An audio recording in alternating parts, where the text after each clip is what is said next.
So there's a new Note, Note 9. You probably heard about it. A huge event. The stage, it does this, it does that. It's the new powerhouse. It's the top of the food chain. You got a pen. It's an upgraded version of the previous one. In fact, if I pull the previous one out over you can probably hardly, maybe not at all, tell the difference. But there are some differences, and the new one is better. This one here actually steps up 0.1 inches diagonal screen space. The resolution is identical, but this one, the Note 9, is 6.4 inches diagonally compared to 6.3 on the previous version. The screen to body ratio slightly better. Flip them over, you can see the camera layout has changed a little bit, or the fingerprint scanner in relationship to the camera layout. Underneath the camera modules, it was really hard to distinguish the difference, and you would end up touching the lenses themselves. The cameras are different now too. On the Note 9, they catch up to the S9 Plus, the same two-lens system with the variable aperture. Now this device is obviously big. This is for power users, and that's what was a bit confusing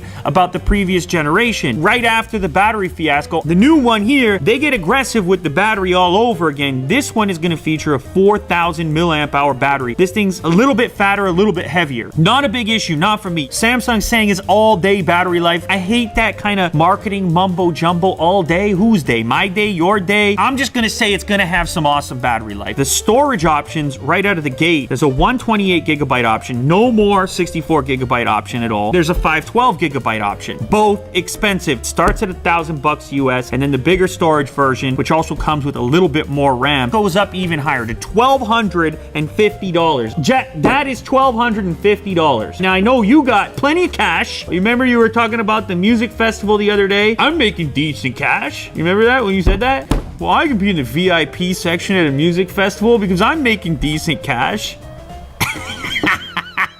So for you, this is nothing. But the world doesn't live like you, man. Snapdragon 845 in here, 6 gigabytes or 8 gigabytes of RAM. Also has liquid cooling scenario as well. Partnership with Fortnite for this device specifically. I installed it on here already. Of course, it's not coming through the Play Store, which was an interesting development. Fortnite didn't want to kick any cash to Google. So for the first 48 hours of this device's existence, you're only going to be able to play Fortnite on Galaxy phones. That seems to be the deal that they struck. If you're familiar with gaming PCs, you've probably heard of water cooling. It's an unusual thing to have in phones. Samsung kind of wants to dive into that same department to a certain extent. Consider this phone to be their gaming phone. Why can't it be a gaming phone? You're trying to say you're a Note. You're trying to say it's productivity. Whoa.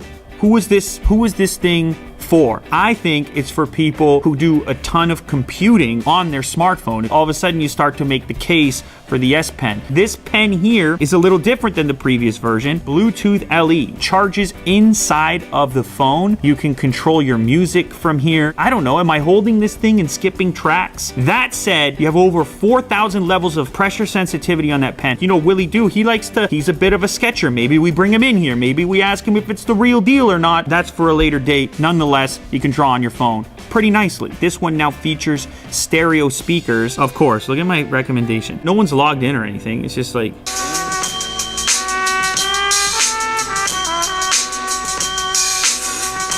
I could probably be more impressed, to be honest. Okay. Look, it's better. It's forward firing. There's also a little bit more bass to it, which I like.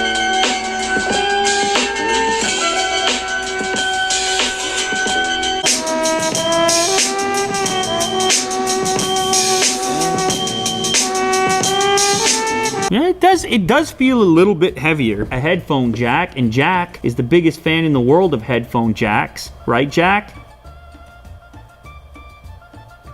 Fingerprint scanner on the back is like, what about the reach? But take a look at this. This is the old Note. That was a nightmare location, especially on this device with the large display. There's something unnerving about hitting this rectangle and feeling the edges. There's nothing as satisfying as hitting a circular fingerprint scanner. So who is this phone for? Somebody who wants the biggest, baddest, doesn't care about cost. He's somebody who really gets a lot of use out of that S Pen. Look, it's a Samsung device. It's gonna be good. With this one, you can make the case that you got the 4,000 milliamp hour battery. You've got the biggest screen, high spec out of the gate with price tag to match. The speakers are now better as well. The only thing holding this one back is the price. If you can afford it, you might love it. If you can't, you can get a lot of value for a lot less. I'm putting that out there. Look, I'll eventually switch to this one in a minute. Don't you worry about it. You know I'm experimenting with the P20 Pro right now. Give me a minute, please. And whether or not I can recommend it as a real buy and slap the plastic down.